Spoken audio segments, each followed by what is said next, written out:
¿Cómo están? Muy buenas tardes. Hola, André, Laura, Claudia, Florencia y Mariana. Y que las veo a todas. Bien, gracias por esperarme, como siempre. Te los agradezco. Seguimos charlando, ¿sí? Habíamos comenzado con el módulo número 2. Hoy nos queda ver las corrientes. Vamos a comenzar por lo que es la psicología conductista, como dice ahí, que es una corriente dentro de la psicología que se centra en todo lo que es el estudio en realidad del comportamiento observable y el comportamiento medible, y también en todo lo que son los procesos mentales que lo influencian, ¿sí? Es una corriente psicológica que se desarrolló al principio del siglo XX, bastante nuevita, que se enfoca en cómo el ambiente y cómo las experiencias afectan el comportamiento humano, ¿sí? Hay algunas teorías destacables, podemos decir, dentro de este ambiente o dentro de este ámbito del conductismo, que yo ahí se las coloqué, vamos a charlar un poquito de cada una de ellas. Primero tenemos el condicionamiento clásico, que en realidad es una teoría que fue propuesta por Iván Pavlov, ¿sí? Que sugiere que los organismos aprenden a asociar estímulos y respuestas, ¿sí? Y tenemos un famosísimo experimento que hizo Iván con perros, ¿sí? Donde los animales aprendían a asociar el ruido de la campana, ¿sí? Que era un estímulo neutral, con la comida, que era un estímulo incondicionado. O sea, cada vez que hacía sonar la campana, el perro en su mente le decía comida, ¿sí? ¿Y qué provocaba? Que el perro salivara, que eso era una respuesta incondicionada. ¿Qué pasó? Eso obviamente se hizo por un tiempo. Con el tiempo, el solo hecho de que sonara la campana hacía que el perro salivara, que eso se conoce en realidad como respuesta condicionada. Después está el condicionamiento operante, que vamos a ver un video que también lo explica, ¿no?, a todo esto, que en realidad fue desarrollado por Skinner,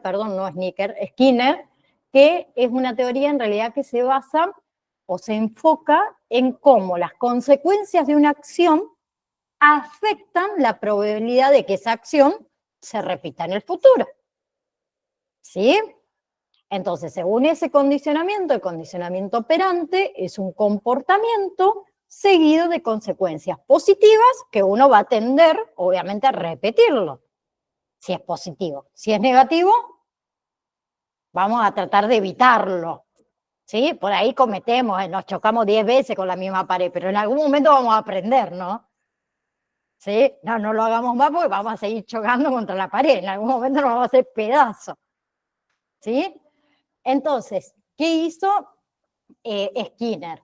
Introdujo también el concepto de refuerzo, que ese refuerzo puede ser o positivo, puede ser negativo, y el castigo, ¿sí? Que era una forma de modificar ese comportamiento, ¿sí?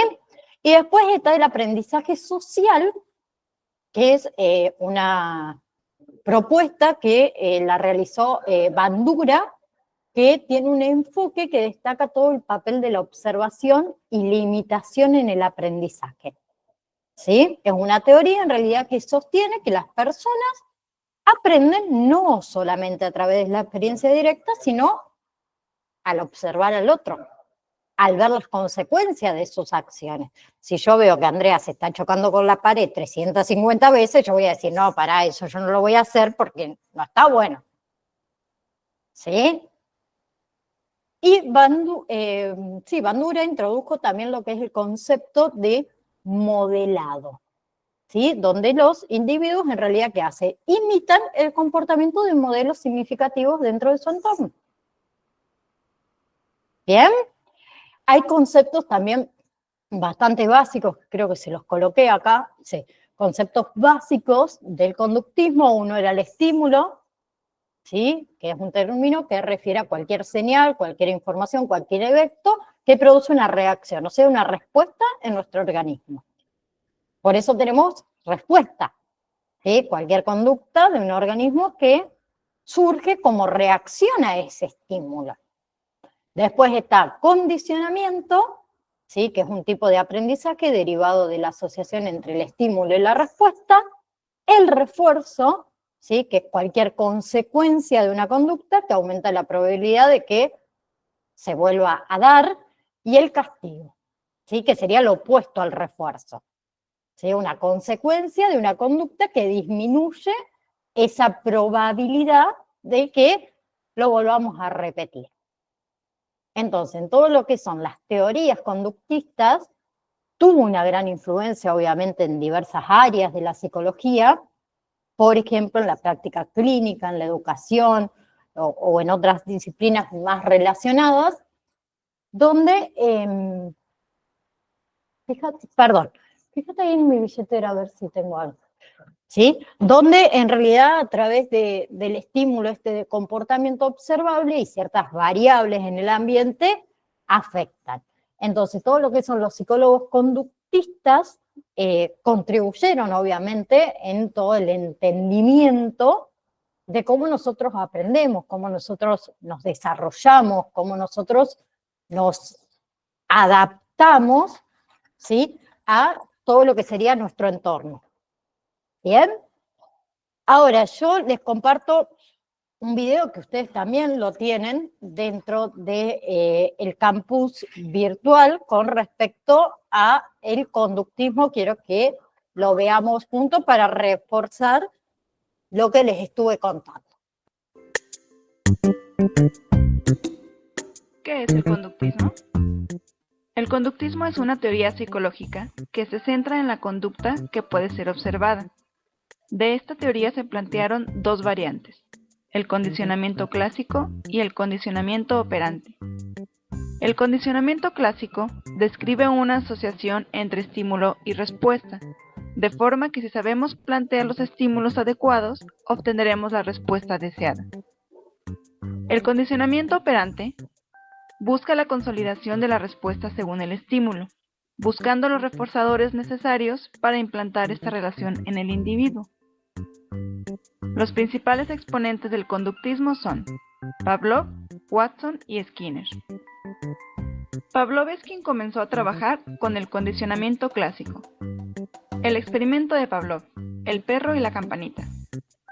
Pavlov utilizó para su experimento un perro, comida y una campana. Antes de condicionar, hacer sonar una campana no producía respuesta alguna en el perro, pero al colocar comida frente al perro, el perro comenzaba a salivar. Durante el condicionamiento, se hacía sonar una campana varios minutos antes de presentarle la comida. Después del condicionamiento, con solo escuchar el sonido de la campana, el perro comenzaba a salivar. Con este experimento, Pavlov pudo observar varias cosas. La comida provocaba una respuesta en el perro de modo natural, ya que salivaba cuando se la ponía enfrente. A esto Pavlov le llamó estímulo incondicionado. A su vez, la comida provocaba también una respuesta natural, que era la salivación o la secreción de jugos gástricos. Esta respuesta es la respuesta incondicionada. Existe también el estímulo neutro, que es aquel que antes de condicionar al perro no tenía ninguna respuesta. En este caso, era la campana. Después de realizar el experimento varias veces, la campana, que era un estímulo neutro, se convirtió en un estímulo condicionado, ya que el perro respondía con solo escucharla, aún antes de ver la comida.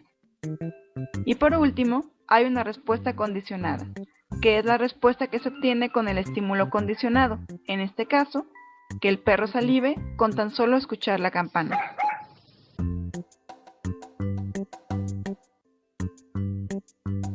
Watson pensaba que los humanos ya traían desde su nacimiento algunos reflejos y reacciones emocionales de amor y furia, y que todo lo demás se adquiría mediante la asociación estímulo-respuesta. El experimento de Watson, Albert y la rata. Watson demostró el condicionamiento clásico con un experimento en el que participó un niño de algunos meses de nacido, de nombre Albert, y una rata blanca. El experimento consistía en acercar la rata a Albert para que la tocara. Al principio, Albert no mostraba temor por el pequeño animal, pero al comenzar a hacer de repente un ruido fuerte cada vez que Albert tocaba a la rata, al poco tiempo Albert comenzó a mostrar temor por la rata aún sin hacer el ruido. Watson después extinguió el miedo presentando la rata al niño en repetidas ocasiones sin hacer ruido. A Watson se le atribuye el término conductismo. Skinner guió sus estudios hacia el condicionamiento operante, a diferencia de Pavlov y Watson, tratando de reforzar o eliminar las respuestas deseadas. Skinner describe los siguientes modelos de condicionamiento operante. Las respuestas que son recompensadas tienen alta probabilidad de repetirse. A esto le llamó refuerzo positivo o recompensa. Las respuestas que reflejan actitudes de escape al dolor tienen alta probabilidad de repetirse. A esto le llamó refuerzo negativo.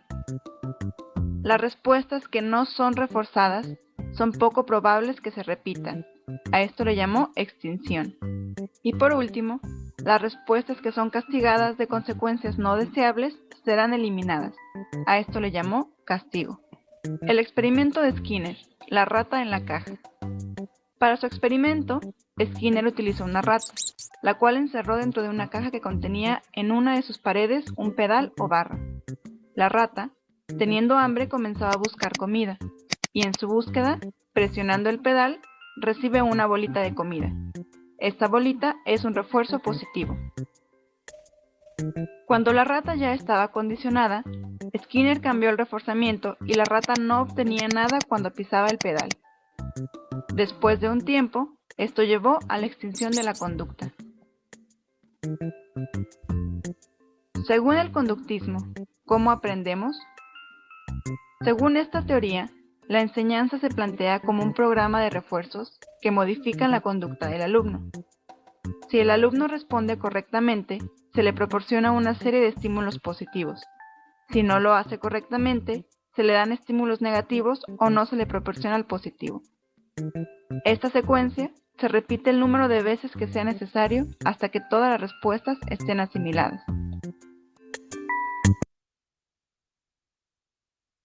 Bien, ese era el videíto que también, como les dije, lo tienen dentro de el campus virtual.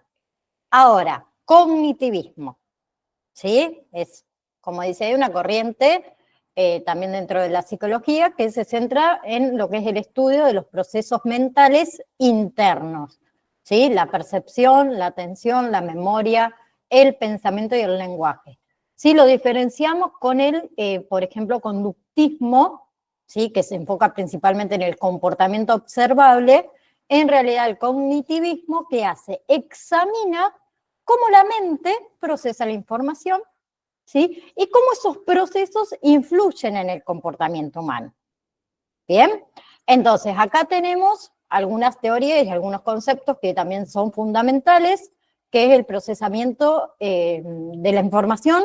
El primero, que es una teoría en realidad que propone que el cerebro humano procesa la información de una manera similar a una computadora, ¿sí? A través, digamos, de una serie de procesos secuenciales que influyen la entrada de la información, el proceso y el almacenamiento, y luego la producción de una respuesta.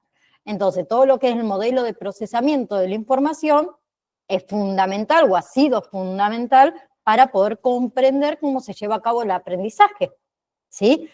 No solo el aprendizaje, sino también la resolución de problemas y también la toma de decisiones, ¿sí? Después tenemos los esquemas, que los esquemas son estructuras mentales que organizan y que almacenan el conocimiento. Entonces, según la teoría cognitivista, los individuos utilizan, digamos, esquemas para interpretar y para comprender la información nueva en función a nuestras experiencias previas, ¿sí? Entonces, todos esos esquemas pueden influir en la forma en la que nosotros percibimos, en la forma en la que nosotros recordamos, en la forma en la que nosotros procesamos toda la información y cómo resolvemos los problemas y cómo tomamos decisiones, ¿sí?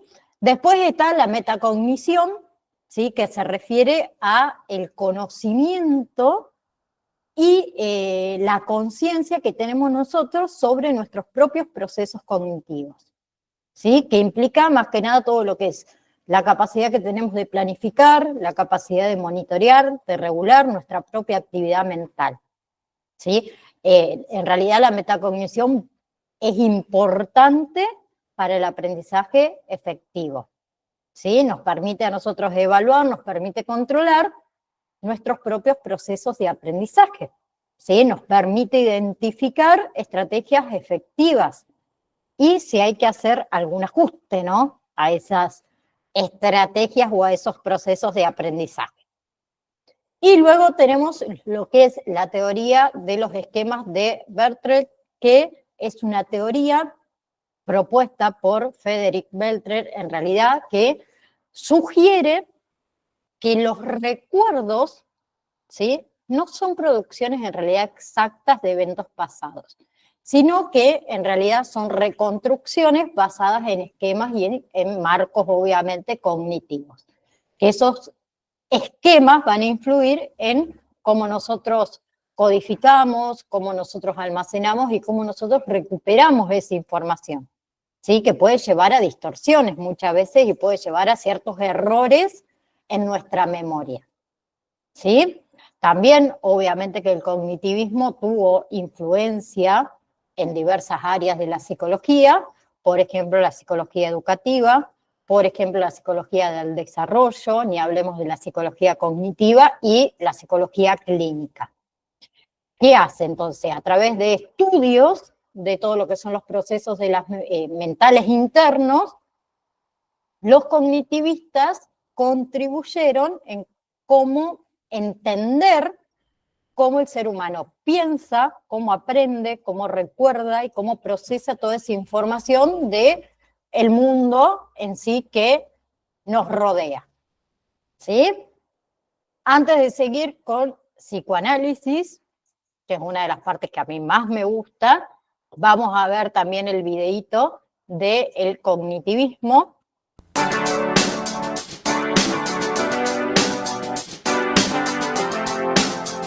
¿Qué es el cognitivismo?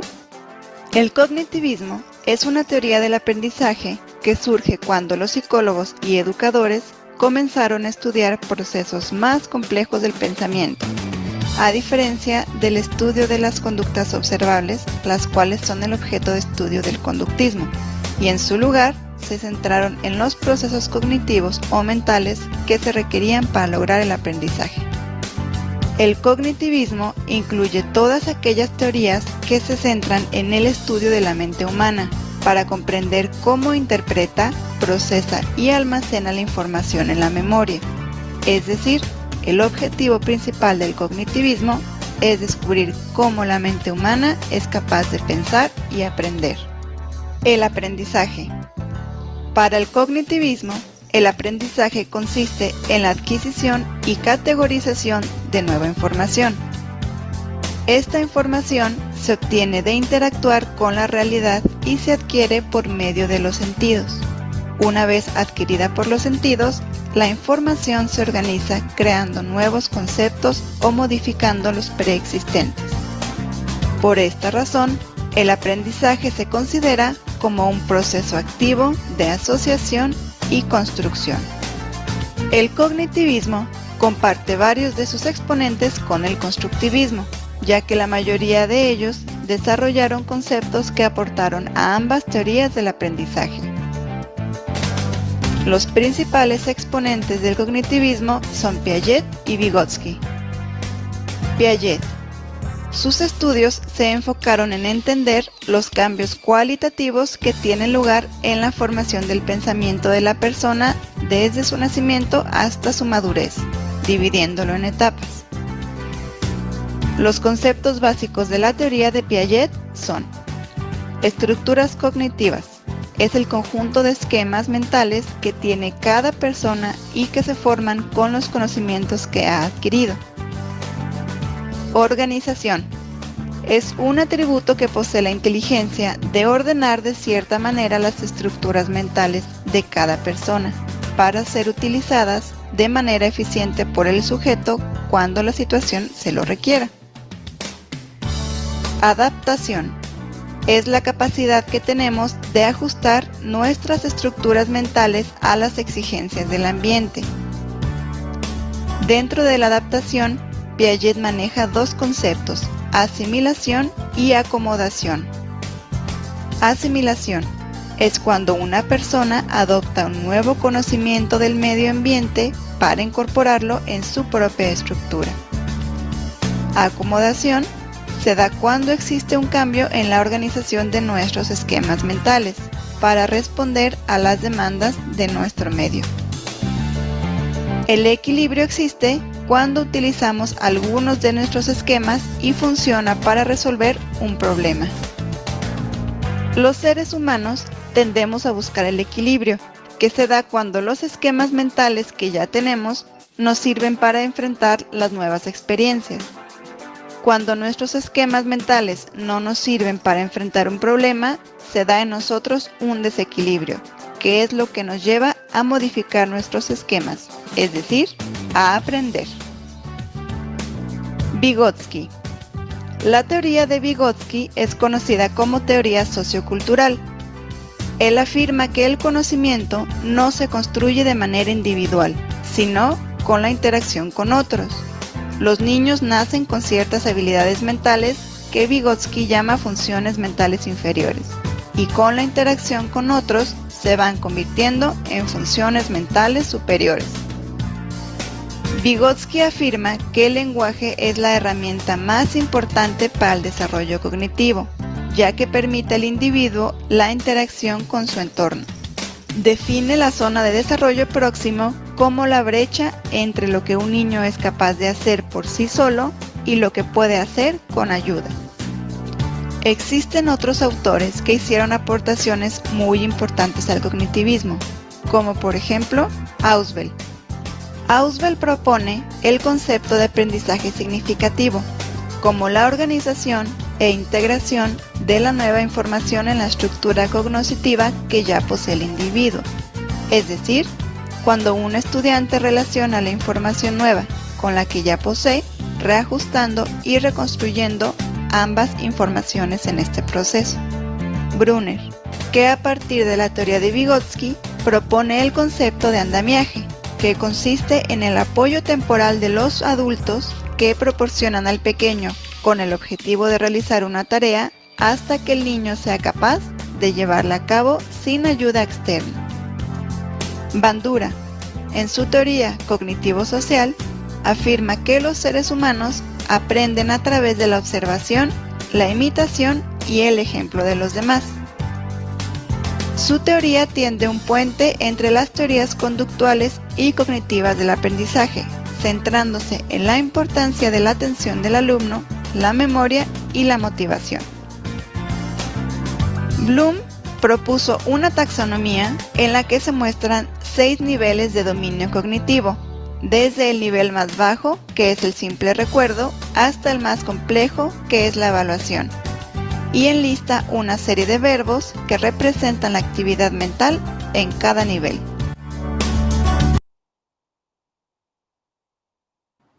Bien, ahora, el tema del psicoanálisis. ¿Sí? En realidad, el psicoanálisis, en su teoría y en su método de tratamiento psicológico, ¿sí? Fue, acuérdense, desarrollado por Sigmund Freud, ¿sí? A finales, en realidad, del siglo XIX y principios del siglo XX, que, como dice, se basa en una idea o en la idea de que gran parte de nuestro comportamiento humano está influenciado por procesos mentales inconscientes y por conflictos psicológicos que se originan en nuestra infancia, ¿sí? Con respecto a Freud tenemos conceptos fundamentales. El primero es el inconsciente, que según Freud, gran parte de nuestra mente está compuesta por contenido inconsciente, ¿sí? Que consiste en todo lo que son pensamientos, deseos, impulsos y recuerdos por ahí reprimidos, que están fuera de nuestra conciencia consciente, pero que en realidad influyen en nuestro comportamiento y en nuestras emociones. Después tenemos todo lo que es la estructura de la personalidad, donde acá Freud, ¿qué propuso? Una estructura compuesta por 3 partes. ¿Se acuerdan? El ello, el yo y el superyo. ¿Sí? Donde el ello opera de acuerdo al principio de placer. ¿Sí? Busca el tema de la gratificación inmediata de esos deseos biológicos y esos deseos sexuales. El superyo representa ¿qué? La internalización de las normas sociales y morales. ¿Sí? Mientras que el yo actúa como mediador entre las demandas del ello, del superyo, y la realidad externa. ¿Sí? Después tenemos lo que son los mecanismos de defensa, ¿sí? Que son estrategias psicológicas inconscientes que utiliza el yo para protegerse del dolor emocional y de la ansiedad. ¿Sí? Uno de los ejemplos de mecanismos, por ejemplo, de defensa, incluye el tema de la represión, ese olvido consciente de pensamientos o recuerdos que nos generan dolor, ¿sí? O la negación, por ejemplo, que en realidad la negación es un rechazo consciente de una realidad incómoda para nosotros, ¿sí? Después está el complejo de Edipo, que acuérdense que según Freud, durante la etapa fálica del desarrollo psicosexual, los niños experimentan un conflicto inconsciente conocido como complejo de Edipo, ¿sí? En el cual, ¿qué pasa? Sienten atracción sexual hacia el progenitor del sexo opuesto y rivalidad con el progenitor del mismo sexo. ¿Sí? Y ese conflicto en realidad es resuelto a través de la identificación con el progenitor del mismo sexo y el tema de la internalización de los valores y las normas. Y después tenemos lo que es análisis de los sueños, donde Freud creía que los sueños eran expresiones simbólicas de deseos inconscientes y conflictos psicológicos. Entonces, a través del análisis de los sueños, los psicoanalistas podían acceder al contenido inconsciente y ayudar a ese paciente a entender y a resolver todos sus problemas. ¿Sí? Ustedes saben que hasta el día de hoy el psicoanálisis tiene influencia en la psicología, en la psicoterapia, ¿sí? Pero tampoco es que fue exento de ser objeto de críticas, ser objeto de controversias y demás, ¿sí? Algunas de las críticas era, por ejemplo, la influencia que tuvo, que incluye toda la falta de base empírica, ¿sí? Después todo lo que tiene que ver con el enfoque en realidad en la sexualidad, ¿sí? En la agresión como principales, digamos, motivadores de ese comportamiento humano, ¿sí? Pero más allá de eso, sigue siendo una influencia muy importante en el campo de la psicoterapia, ¿sí? Dio lugar a muchísimas escuelas, dio lugar a muchísimos enfoques diversos, el tema del psicoanálisis, ¿sí? Yo no les puedo colocar ahí el videíto porque en realidad es un video que yo lo tengo descargado, si lo buscan en YouTube no existe más, ¿sí? Es un video que no existe más. Lo estuve buscando para ponerlo en la presentación y no está más. Decí que lo había descargado en su momento, así que se los voy a compartir desde acá. Desde otro lado, dijo uno. Este es un poquito más largo, pero es muy entretenido, así que me gustaría que le presten atención. Inconscientes. El 6 de mayo de 1856 nace Sigmund Freud, el padre del psicoanálisis. Fue uno de los 8 hijos del viejo Jacob Freud, un comerciante de lana que con Amalia Nathanson, la madre de Freud, completaba su tercer matrimonio. Con 3 esposas al hilo, se puede decir que dinero, lo que se dice dinero, no tenía el viejo Jacob. Baste decir que cuando nació el pequeño Sigmund, vivían todos apretados en una sola habitación alquilada. No sabemos si por sobreestimulación o por ser hijo de viejo, el muchacho salió estudioso. Se pasó la vida leyendo en los 6 idiomas que dominaba. Leyó el Quijote en español y a Shakespeare lo leyó en inglés al derecho y al revés, tanto que muchos dicen que su amor por la psicología humana le viene de tanto Otelo, tanto Hamlet, tanto Romeo y tanta Julieta. Se graduó como médico y conoció a una amiga de su hermana, Martha Bernays, con la que mantuvo un romance tan victoriano que en 4 años la vio 6 veces, suficientes para mandarle más de 900 cartas de amor que terminaron en matrimonio.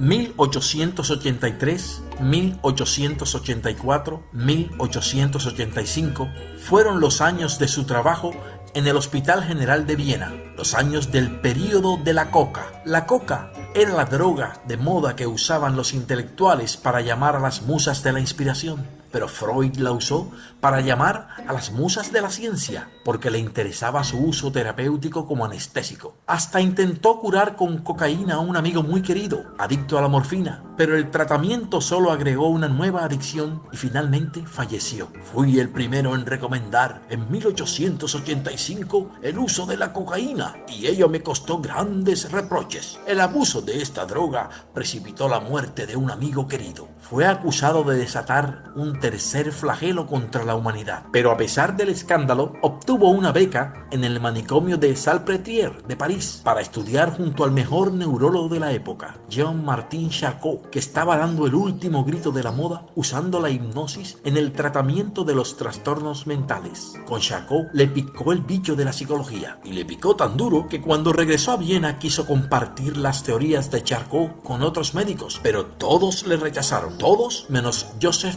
Breuer, el especialista en enfermedades internas de mayor prestigio en Viena, quien compartió con él el caso clínico que marcó un antes y un después en la carrera de Freud, el caso Anna O. Anna O, de 21 años, había pasado meses largos asistiendo a su padre en una enfermedad larga e indolorosa que lo llevó a la muerte. Consultó a Breuer por una tosecita nerviosa que terminó en parálisis de pierna y brazo derechos, alteraciones de la visión y repugnancia a los alimentos. Y eso por no decir que mostraba doble personalidad según las horas del día y que hablaba inglés a la perfección, mientras que el alemán, su lengua materna, ni lo hablaba ni lo entendía. Breuer decidió hipnotizarla para que hablara del rosario de traumas que llevaba por dentro. Y ¡oh sorpresa! Casi se va de espaldas al comprobar que cuando Ana hablaba de los miedos que la dominaban, volvía a ser una persona normal. Así, entre hipnosis y confesiones, descubrió que los problemas de Anna O eran la consecuencia de abusos sexuales por un familiar durante su niñez.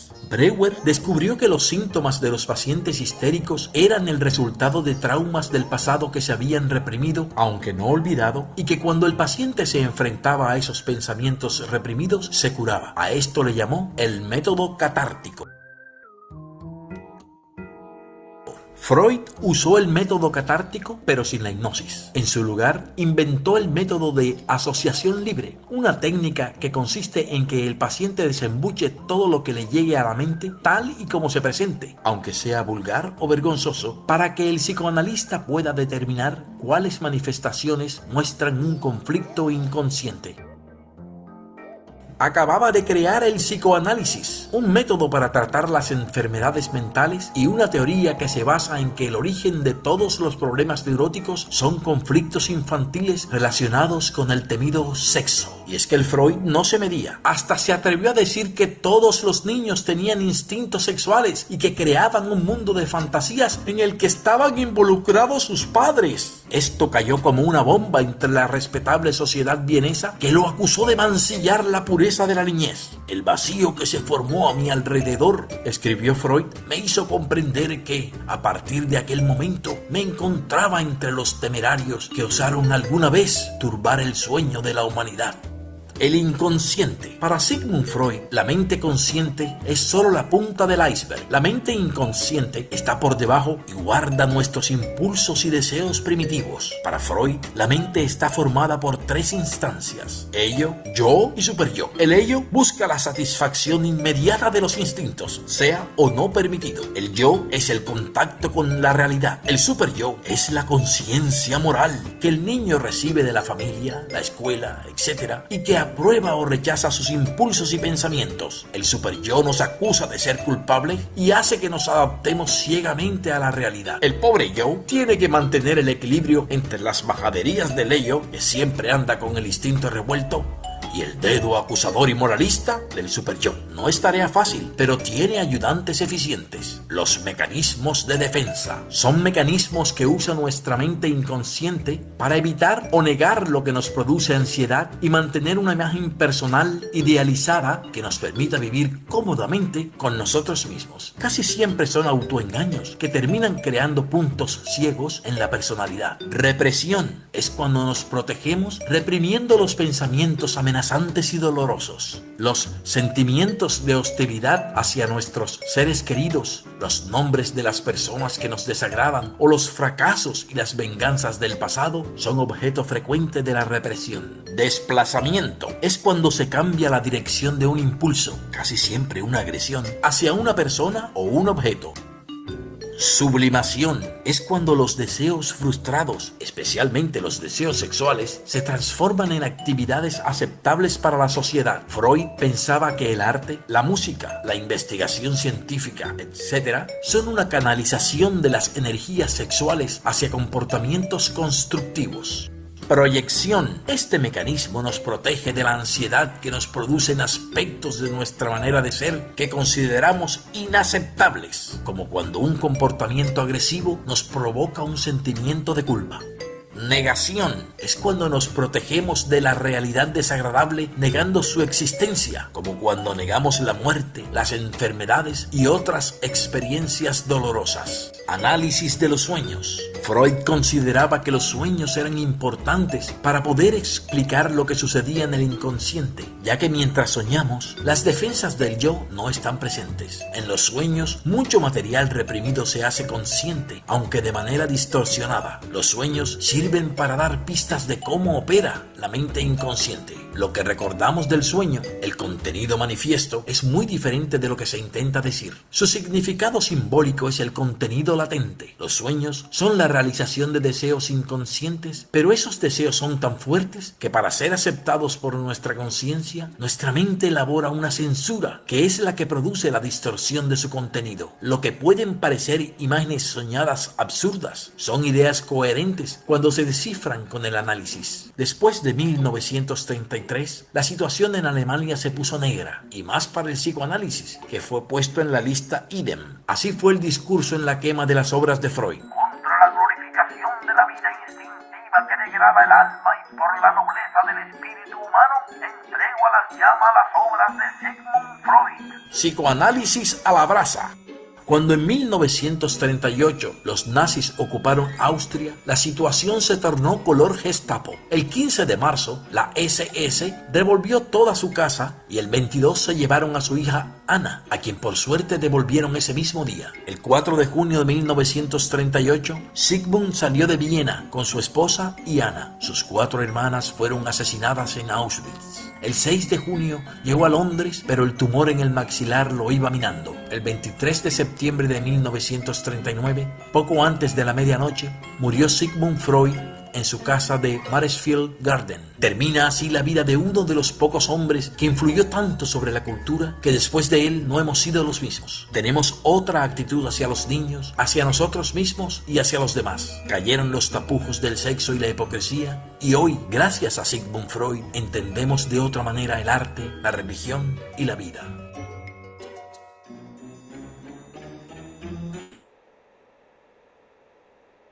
Bien, es un videíto larguito, pero entretenido. Me encanta ese video. No tengo el por qué lo habrán sacado de YouTube, pero debe haber habido algún conflicto ahí en el medio. Por eso se los quería compartir también así. Ustedes lo podían ver. Y por último, la psicología de la Gestalt, ¿sí? Que es una corriente psicológica en realidad que surgió a principios del siglo XX en Alemania.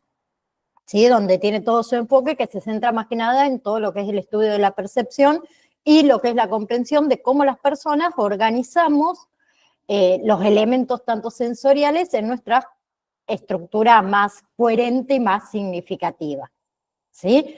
Y si hablamos de los conceptos en sí, tenemos la Gestalt, que, como les dije, es una palabra alemana, ¿sí? Que se traduce como forma o como configuración, ¿sí? Entonces, en el contexto de esta corriente, digamos, psicológica, se refiere a ¿qué? A la percepción de los objetos o los eventos como totalidades estructuradas y significativas, ¿sí? No como sus partes individuales.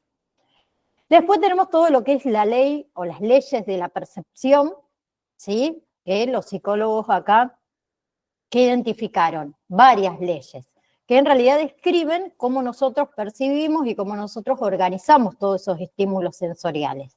Tenemos, por ejemplo, la ley de proximidad, ¿sí? Donde los elementos cercanos se perciben como parte, en realidad, de un grupo.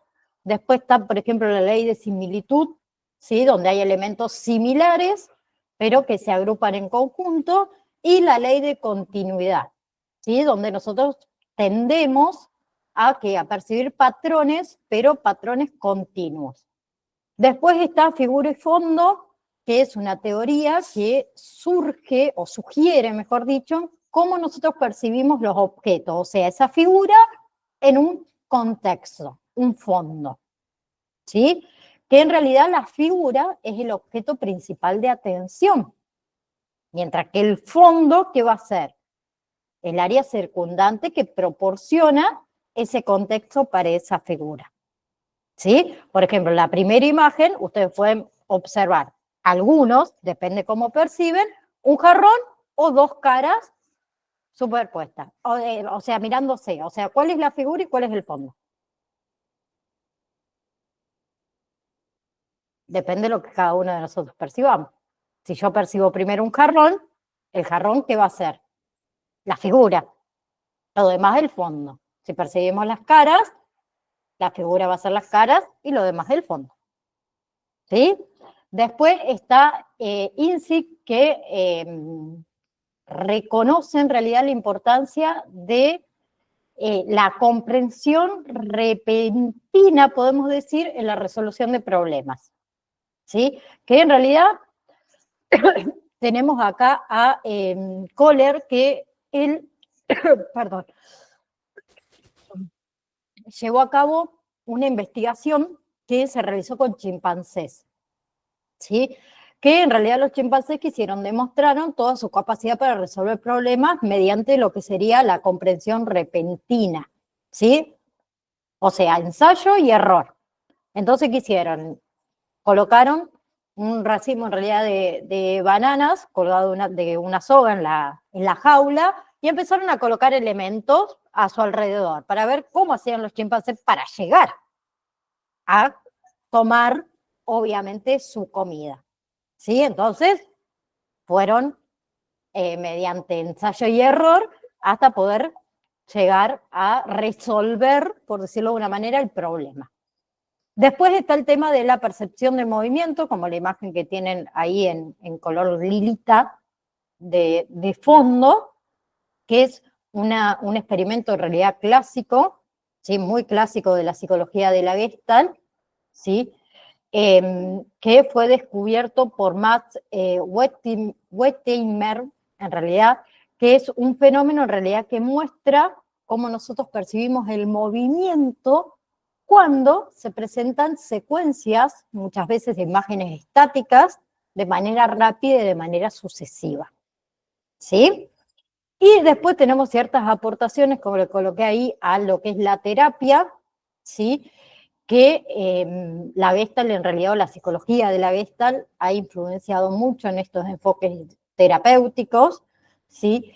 En enfoques más que nada que se centran en la conciencia del aquí y el ahora, ¿sí? En las responsabilidades personales y también en la integración de todos esos aspectos con respecto a la personalidad para promover el crecimiento, para promover la autorrealización, ¿sí? Entonces, En resumen, con respecto a la psicología de la Gestalt, destaca más que nada la importancia de la percepción y la organización perceptual ¿en qué? En la comprensión del comportamiento humano, ¿sí? Y tuvo, o está muy influenciada con áreas como es la terapia y como es el arte, ¿sí? Entonces, les presento... Gestalt significa forma, en donde expresan que el todo es mayor que la suma de sus partes. Su objeto de estudio es la percepción visual. Esto quiere decir que percibimos la realidad como gestalten, o sea, una totalidad significativa y no como algo aislado. Esta escuela provenía de una tradición filosófica. El pensamiento de Kant tenía en ellos una fuerte influencia. Para él, percibir el fenómeno y la esencia son cosas diferentes. El fenómeno es la primera apreciación y la esencia es el más allá de lo evidente. La escuela de la común. La agrupación de elementos en líneas rectas o curvas de forma continua tienden a percibirse por el ojo humano como unidad. Y así, cuando miramos una figura, la percibimos de la manera más simple posible, destacando de esta lo que realmente nos importa. En esta imagen se puede percibir un diamante o un rombo, pero nadie aprecia las letras K una frente a otra. 6. Cierre. La mente añade elementos faltantes a fin de completar una figura que en realidad no está completa. Por eso, en esta imagen podemos percibir la letra E en lugar de líneas verticales y horizontales y un perro en lugar de ver solo manchas. Nuestra mente completa la información. Lo que la educación rescata de la Gestalt es que le interesan los cierres que hacemos los individuos. Esto implica que solo se está quedando la figura y se está eliminando el fondo. La figura tiene que ver con la atención selectiva. El alumno juega un papel activo para construir percepciones y darle significado y sentido a la realidad. Y es así como la Gestalt ha hecho grandes aportaciones a la educación. Elaborado por... Bien, ahora vamos a destacar algunos conceptos básicos de la psicología, comenzando por la memoria. ¿Sí? Como dice ahí, es una función cognitiva esencial que permite a los seres humanos almacenar, retener y recuperar información. ¿Sí? Ustedes saben que la memoria es fundamental para nuestras habilidades de aprendizaje, para la toma de decisiones y en general para nuestra identidad, nuestra experiencia de vida. ¿Sí? Hay algunos conceptos básicos también que debemos saber con respecto a la memoria. El primero es la codificación, que en realidad es el proceso inicial de convertir la información en una forma que pueda ser almacenada en nuestra memoria. Entonces, eso que va a implicar percibir, procesar y organizar la información de una manera que sea para nosotros significativa. Luego tenemos el almacenamiento, que consiste en mantener la información esa codificada a largo tiempo, ¿sí? Esa información en realidad puede almacenarse en diferentes tipos de memoria, que después la vamos a ver, la sensorial, la memoria a corto plazo y la memoria a largo plazo. Y luego tenemos la recuperación, que es ese proceso de acceder a la información almacenada cuando la necesitemos, ¿sí? Ese proceso de recuperación puede ser de forma espontánea o puede estar desencadenado, digamos, por alguna señal o por algún contexto específico, ¿sí?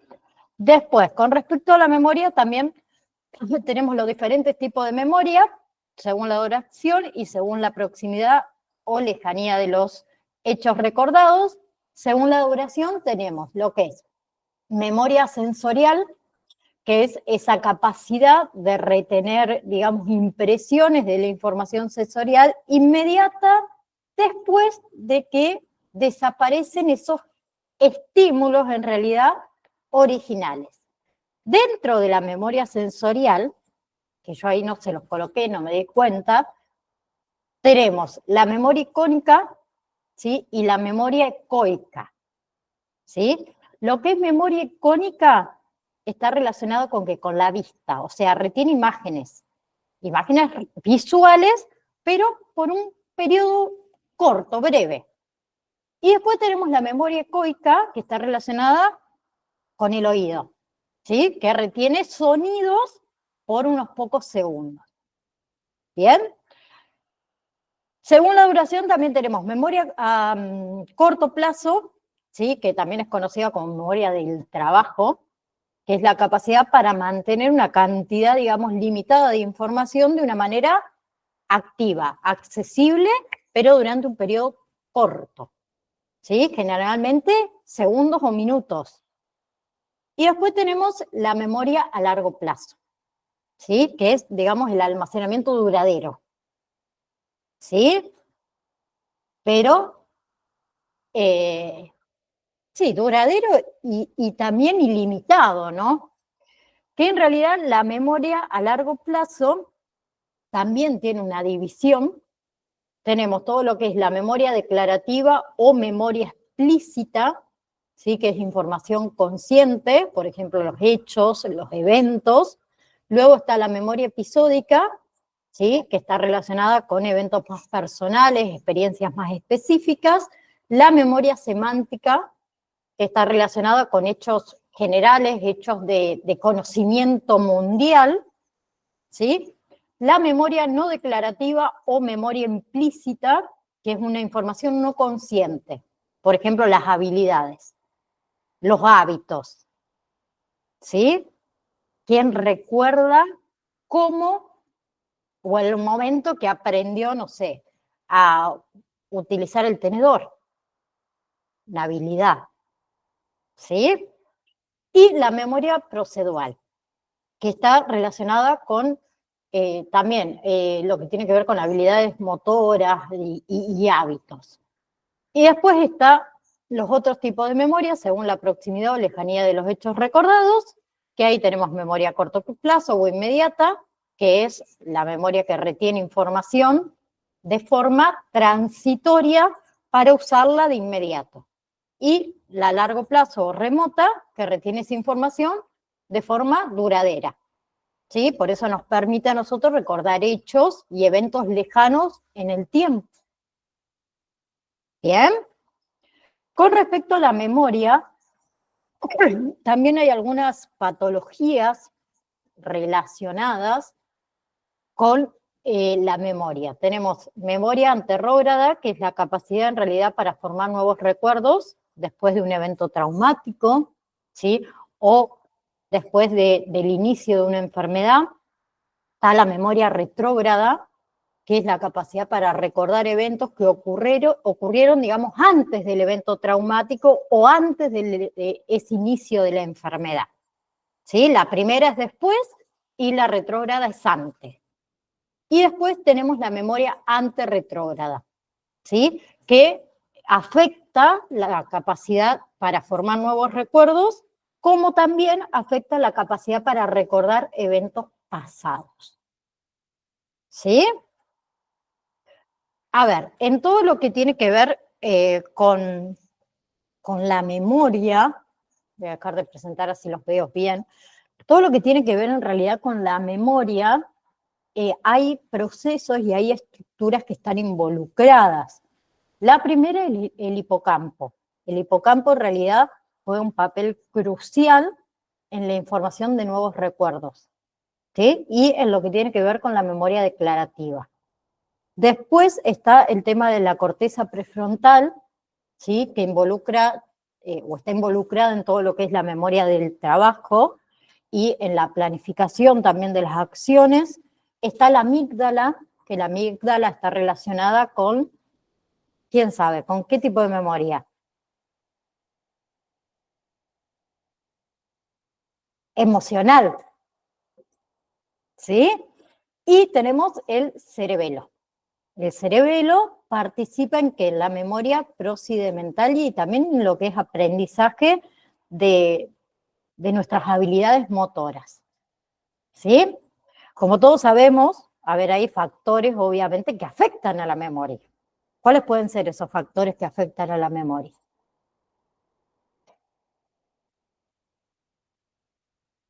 ¿La edad puede afectar a la memoria?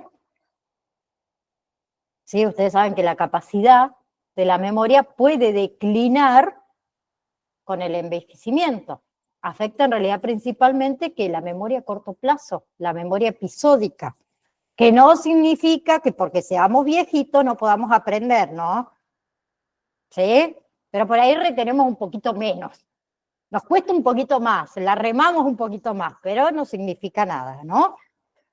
Después, otra cosa que puede afectar a la memoria, el estrés, las emociones, ¿sí? O pueden mejorar o pueden deteriorar la memoria. Va a depender de la intensidad, va a depender de la naturaleza de ese estímulo emocional. ¿Sí? Cuando estamos pasando por emociones fuertes sabemos que no podemos pensar, es como que, no sé, no hagamos nada porque la embarramos, dijimos uno, ¿no? El sueño también. El sueño es crucial para consolidar o la consolidación de la memoria. ¿Sí? Cuando estamos cansados, súper agotados, como que nuestra memoria no funciona, no arranca. Y el tema de una dieta balanceada, una buena salud en general, obviamente que va a ser importantísimo para que nuestra memoria tenga un funcionamiento óptimo. ¿Sí? Entonces, a ver, la memoria sabemos que es una función bastante compleja, ¿no? ¿Sí? Multifacética de nuestro cerebro humano, ¿sí? Que involucra diversos procesos, diversas estructuras. ¿Sí? La memoria es fundamental para el aprendizaje, para la toma de decisiones, para la formación de la identidad personal. ¿Sí? Entonces está bueno que entendamos los diferentes tipos de memoria, los factores que pueden afectar a la memoria, que eso va a ser crucial ¿para qué? Para poder mejorar todo lo que son las técnicas de aprendizaje y para los tratamientos de los trastornos, en este caso de la memoria. ¿Bien? ¿Sí? ¿Tienen 5 minutitos más? Bueno, el lunes no tuvimos clase, chicos. Voy a hablar del aprendizaje y después lo otro lo vemos la clase próxima. ¿Sí? De igual manera, yo les habilité el próximo módulo, ¿o todavía no? Después me voy a fijar, cualquier cosa, yo ya les habilito también el próximo módulo, porque no me acuerdo. Me afectó la edad. No, con respecto al aprendizaje, quiero que hablemos un poquito de esto, ¿sí? Mucho ya lo vimos cuando estuvimos hablando de los diferentes tipos de psicología. Pero el aprendizaje es un proceso mediante el cual los seres humanos, ¿sí? Y otros organismos adquirimos nuevos conocimientos, adquirimos nuevas habilidades, actitudes o valores, y puede ser mediado a través de los cambios en nuestros comportamientos. ¿Sí? Hay diferentes tipos de aprendizaje que ya lo vimos: aprendizaje clásico o aprendizaje respondiente o pavloviano, que es un tipo de aprendizaje asociativo que, como les dije, fue descubierto por Iván Pavlov, ¿sí? Donde en este tipo de aprendizaje teníamos un estímulo neutral, que se acuerdan el perro con la campanita y la comida, ¿sí? Donde se asocia con un estímulo incondicionado, que provoca una respuesta incondicionada. ¿Sí?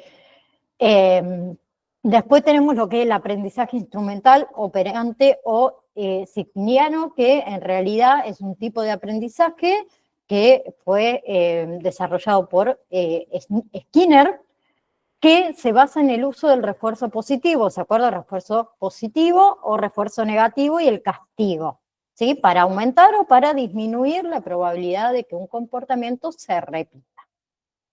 Después está el aprendizaje espontáneo por instinto o reestructuración de campo, ¿sí? Que fue propuesto por Kohler, ¿sí? Que implica la reestructuración súbita y la reestructuración directa del campo perceptual. ¿Para qué? Para poder resolver un problema, ¿sí? Es un tipo de aprendizaje que ocurre sin ensayo y sin error. ¿Sí? Se basa en realidad en que una comprensión repentina de la solución, que era, ¿se acuerda que él experimentó con los chimpancés? ¿Sí? Donde esos chimpancés fueron capaces de utilizar cajas que había colocado en las jaulas para alcanzar esas bananas que estaban colgadas en el techo, y obviamente esos chimpancés tuvieron un periodo de reflexión. ¿Sí? Después está el aprendizaje imitativo, que también lo charlamos, ¿sí? Que fue propuesto por Bandura, ¿sí? Que fue uno de los principales teóricos de este tipo de aprendizaje, donde ocurre observando y replicando el comportamiento de los otros. ¿Sí? Que en realidad él hizo un experimento que se llama el experimento de Bandura con el muñeco Bobo, ¿sí? Donde los niños que observaron a un adulto comportarse de manera agresiva con ese muñeco eran mucho más propensos a imitar ese comportamiento agresivo. Y después está el comportamiento, el aprendizaje por improntación, que es un tipo de aprendizaje que ocurre en un periodo crítico temprano de la vida de un organismo, donde se forma un vínculo duradero con un objeto, con un individuo, ¿sí? Que fue introducido por Lorenz, ¿sí? Donde el ejemplo que él da es, por ejemplo, a ver, los patitos, ¿sí? Patitos, imagínense patitos, sí, amarillitos, patitos, ¿sí? Los patitos siguen al primer objeto en movimiento después de nacer, que normalmente es la mamá, ¿no? ¿Sí? Y forman un vínculo duradero con ellos. ¿Bien? Ahora, lo último que quiero decir con respecto al aprendizaje, y después vamos a seguir la clase que viene. Hay factores, obviamente, que afectan el aprendizaje. ¿Sí? Yo les pregunto a ¿ustedes por qué estudian?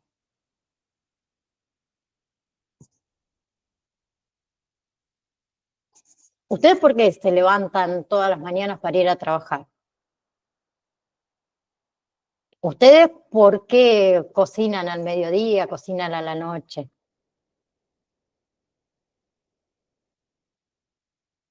¿Para qué? Para vivir, sí, también. ¿Pero por qué lo haces? Por motivación. ¿O no? Todos hacemos algo por motivación. Si no tengo motivo para estudiar, si no tengo motivo para levantarme toda la mañana, si no tengo motivo para cocinar, ¿para qué lo hago? Nos movemos por motivación, chicos. Es así, ¿sí? Es ese deseo o esa necesidad de aprender para mejorar, obviamente, la eficacia de todos estos procesos de aprendizaje. Yo siempre digo que el ser humano, si no tiene motivación, no existe. Si no hay un motivo, no existe. En el aprendizaje es exactamente lo mismo. ¿Sí? Uno no se levanta todas las mañanas. Yo siempre digo, yo no me levanto a las 6 y algo de la mañana todos los días porque tengo ganas, porque me encanta. No, porque mi hija entra a la escuela y sí o sí tengo que llevarla a la escuela y es una motivación levantarme todos los días, por más que tenga ganas de seguir durmiendo, de llevar a mi hija a la escuela como corresponde. ¿Sí? Me encantaría levantarme a las 11 todos los días. ¡Ah! Ni se imaginan. ¿Sí? Me encantaría no cocinar, pero bueno, hay que comer, o sea, es un motivo que es un instinto que hay que comer, no queda otra, ¿sí? Creo que nadie se levanta para ir a trabajar simplemente porque le encanta ir a trabajar, nada, por más que tu trabajo sea el ideal. ¿Cuál es el motivo? Que tener una remuneración, porque necesitamos la plata para vivir, para comprar, para pagar los impuestos, ¿sí? Bueno, con el aprendizaje es exactamente lo mismo. ¿Sí? El que no estudia con motivación, no le queda nada. Si lo hacemos porque lo tenemos que hacer, sin ningún tipo de motivación, porque todos tenemos un motivo, ¿sí? Estudiamos el cohete. El cohete. ¿Sí? Después la atención es otro factor que afecta el aprendizaje.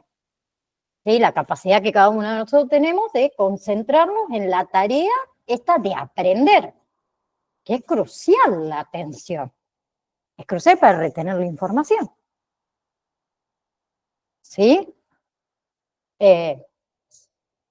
Por ejemplo, yo siempre pongo este ejemplo. Yo en pandemia me he puesto a estudiar online, que decía, oh, y por ahí eran clases que me las perdía porque no podía estar, y eran de 2 horas, 3 horas.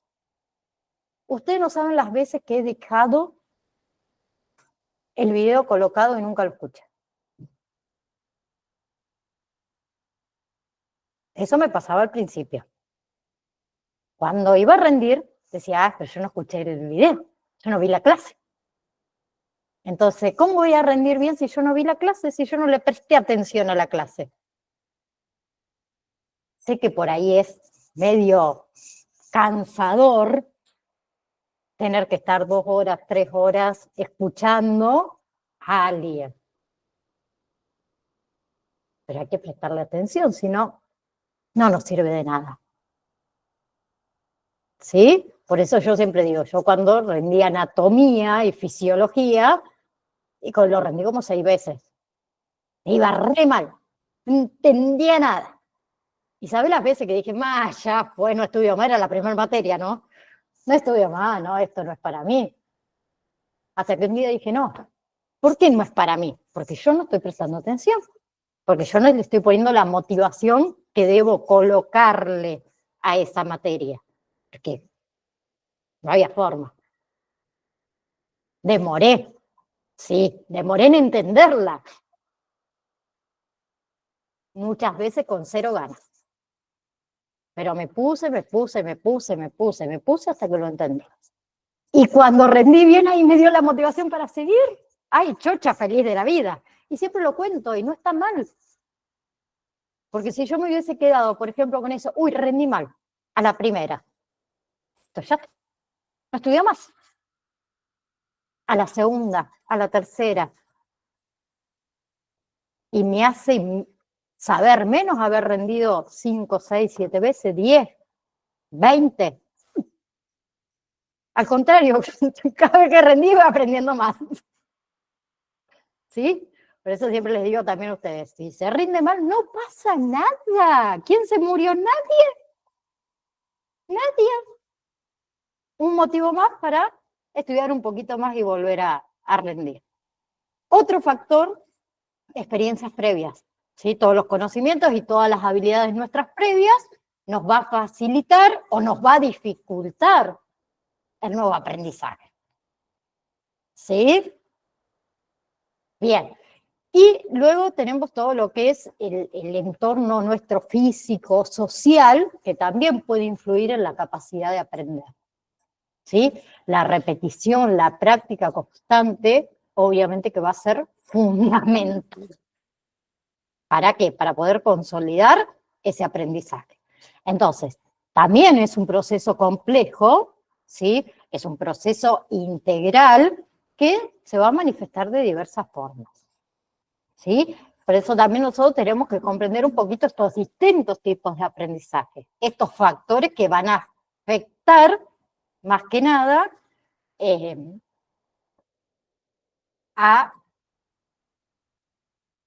la persona que diseña estos métodos educativos que van a ser efectivos y estrategias para intervenir en diferentes contextos. Lo que a mí me sirve, por ejemplo, a mí me encanta el tema de resumir y pasarlo en una hoja y lo escribo 350 veces, a lo mejor ese resumen. Es un método que a mí me sirve, no significa que a Mariana por 2, a Andrea, a Roxana les sirva. Cada uno tiene su método, pero hay que encontrarlo. ¿Sí? Bien, nos va a servir desde la educación hasta la terapia, el aprendizaje, hasta el entrenamiento profesional de cada uno de ustedes. Bien, ahora, para la próxima clase, pues me van a retar, me queda hablar de algo sumamente importante, las emociones. ¿Sí? Vamos a hablar de las emociones, vamos a hablar que hay 2 tipos de emociones. Tenemos emociones primarias y tenemos emociones secundarias, ¿sí? Que está bueno conocerlas, porque siempre le digo, ¿cómo yo le puedo exigir a mi niña que me exprese sus emociones si no sabe qué son las emociones? Si no sabe cómo se expresan las emociones, si no sabe diferenciar las emociones. Y nosotros tampoco. Lo dije los niños por decir, para no decir los adultos. Pero si no conocemos las emociones, ¿cómo expresamos las emociones? ¿Sí? Y también vamos a hablar de la motivación, ¿sí? Porque hay motivos primarios y también hay motivos secundarios. ¿Bien? Y me voy a fijar ahora ya otra cosa. Recuerden que ¿rindieron el examen? ¿Cómo fue? Bien. Si alguien tiene que recuperar, acuérdense que está habilitado desde el día de hoy. Hoy y mañana, ¿no? ¿Sí? No se les pase, por favor. Ahora, me acordé que le tengo que responder a un alumno. Justo me acordé, perdón. Se me vino a la memoria. Quiero ver si está, si le habilité el próximo módulo. No, ahí se los estoy habilitando. Le habilito también el módulo número 3, ¿sí? Porque la clase que viene vamos a ver esas dos cositas, que es lo último que nos falta de este módulo, y comenzamos con el módulo número 3, que es todo lo que tiene que ver con salud mental, todo lo que tiene que ver con familia y acompañante terapéutico, el Código de la Ética y la Ley 26.657. ¿Sí? Entonces yo recién se los acabo de habilitar. Si alguien tiene abierto el campus, le da la ruedita y va a encontrar el módulo número 3. ¿Sí? Y repasen, vayan repasando los que ya rindieron, ¿sí? A los que les fue bien, vayan, ahí les voy, otra cosa que no se los había habilitado, a los videos, ya se los habilité en el campus. Vayan repasando el módulo número 2, el módulo número 2 es un solo PDF, es cortito, no es largo, ¿sí? Vieron que arranqué despacito, ya después el módulo 3, el módulo 4, el 4 es larguito. ¿Sí? El 4 es larguito, hay varios material de estudio. Pero vayan repasando, si quieren, el módulo número 2. ¿Sí? Para mantenerlas activas, digo, ¿sí? Una forma de decir, por si quieren. ¿Bien? Le vamos a dar tiempo igual, porque recién los chicos mañana van a terminar de rendir el recuperatorio. ¿Sí? Tampoco tanto tiempo, pero 2 semanitas por ahí. Por ahí. ¿Ok?